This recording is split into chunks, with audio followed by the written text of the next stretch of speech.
Tanong lang, ano po yung recommendation na dapat na maging direction po ng Blue Ribbon Committee investigating the anomalous flood control project? At nakausap niyo na po ba si Senator Ping about it? Ano yung huling tanong mo? Nakausap niyo na po si Senator Lacson about it?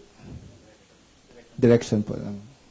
Kailangan ba kaming mag-usap? Kasi sila nga yung nagsasabi na mali daw ang direction ko.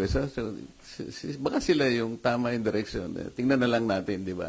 Hindi ko kasi alam kung bakit sinabi ni SP Soto na tingin namin mali yung direction. Marami raw dissatisfied sa mga kasama namin.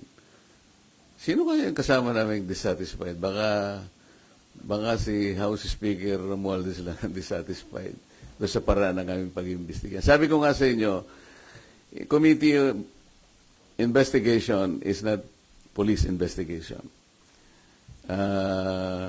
Hindi yung nag-iimbestiga na pagkatapos meron pang separate investigation. Sa aking palagay ay hindi sana nangyari yun. Merong lugar dito, meron sa Arayat, meron sa Nauhan, Mindoro, meron sa ganito. Bakit pa isa-isang ganon? Ano ba yun? Meron ng Blue Ribbon Committee. Ba't kinakailangan magsagawa pa ng individual investigation ang bawat isa sa amin? Meron naman kaming Blue Ribbon. What does that suggest to you? Kasi sa House of Representatives na kung saan nagtagal ako, pagka yung isang subject matter tinitake up na sa committee, wala nang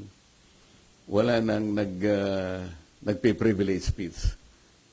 At least sa House of Representatives.